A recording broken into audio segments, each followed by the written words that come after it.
If you feel you have time, you're more likely to care about others and help them. And so we're going to share here a story of how I personally stumbled upon this, as well as some of the research. There's a specific paper called the Good Samaritan Study that references this as well. But here's the story of how this started. I was outside meditating one day, as I often do on my balcony, and I heard a meow. Meow. And I kind of looked around. It's a pretty small balcony, so I'm like, okay, that's weird. So I keep meditating. Meow. There it is again. So I look around, I still don't see anything, and this happens a couple more times. I'm sitting, I hear a meow, and I'm like checking under me and shit. It's a very small balcony. And I still don't see this cat. So I finish up my meditation and I kind of wander about outside. This is the beginning of my work day, but I'm just so curious. And I see about 20 feet up in this tree, there's a cat. So I'm like, there's no way there's a cat in this tree. Am I in a movie or something? Is there a lemonade stand here? But anyway, there's this cat. So I'm like, I don't know if I should do this, but I just feel like this is too ridiculous of an opportunity to pass up. It's something funny. I got to get up there and try it. So I start climbing this tree. And I'm 20 feet up in this tree, and the neighbor, because the tree is in his front yard, the neighbor walks outside.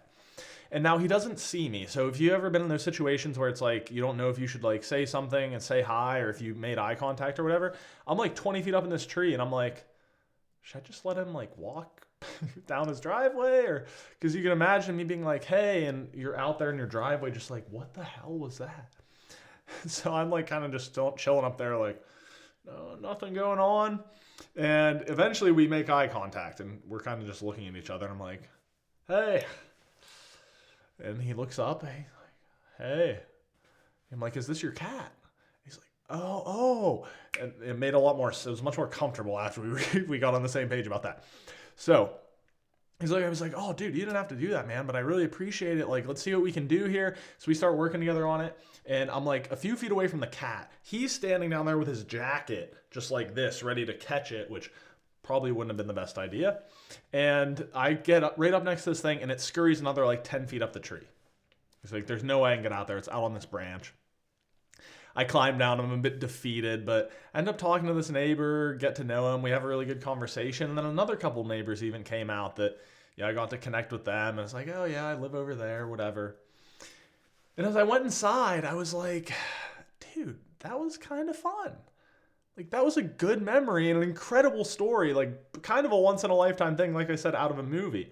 And I'm really glad I stopped to do that. And I thought to myself, well, if you give yourself permission to actually stop and slow down and maybe put off working even a little bit, it felt like it gave me more time to be there for people or care about people or kind of do the right thing, as cliche as it sounds. And so I started to get a little bit interested in that. And what I found is this study I'm going to share with you now. So it's called the Good Samaritan Study. This is from Darley and Batson. So in this study, they send seminary students across campus to complete a task. And along their route, they have a person who's set up to pretend to be sick, or kind of just they're hunched over and they're coughing, they're kind of in need. But as they send these students across town, they do something interesting. They say to them, hey, you're already running late. You got to get over there. You got to haul ass. They didn't say haul ass in the experience. They say you got to get over there. The other group, they say, you've got a couple minutes. It'll be close, but you can probably make it. And then the third group, they're hey, you have plenty of time. Go ahead. So you have a high hurry group, a medium, and a low. And they send them out there. Now, there's a even more interesting part of the study that I'll share in a minute. What happens? Well, according to the study, in low hurry situations, 63% of people stop to help. In the medium hurry, 45% stop to help. In the high hurry, so in a big rush, only 10% stop to help. And keep in mind, these were seminary students, so that's not a great sign. But the most interesting part of this task was some of the students, the task that they gave them to go across campus for was to teach or speak or present on a parable about the Good Samaritan.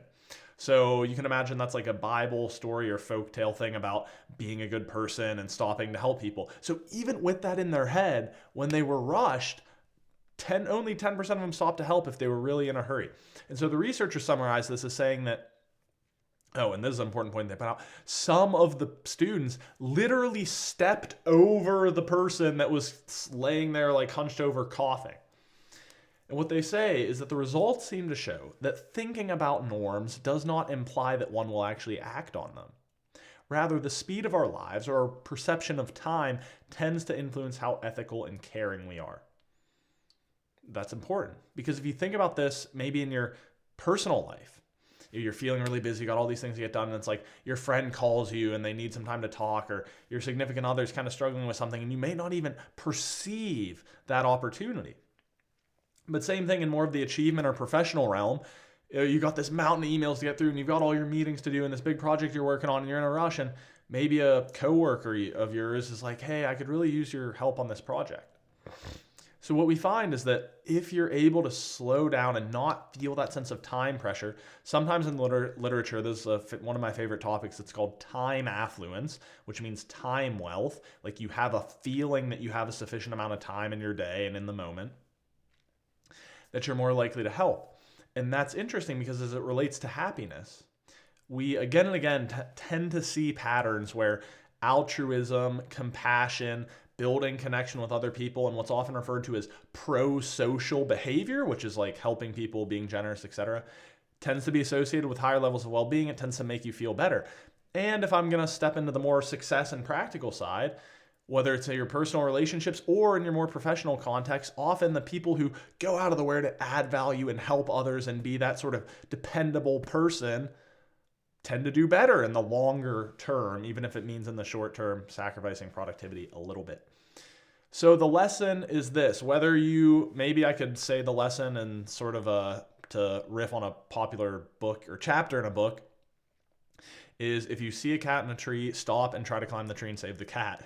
But the real lesson is giving yourself permission to slow down a little bit, or trying to operate in a mode that is not overly anxious and hurried. You can still be intense and focused and efficient, but having enough of that spaciousness or feeling of like cushion or margin or time wealth or time affluence is ultimately going to make you care more about others and actually perceive more of other people's issues and opportunities to help them, whether it's a stranger in this case or likely someone in your personal life. So that is all for this video. If you'd like, the team of humanoid robots here at the YouTube Mothership suggests this video is the one that you are most likely to enjoy, to watch one next. But that's all for now. So thank you for watching. This has been your happiness nerd, Jackson Kirchis. I'll see you next time.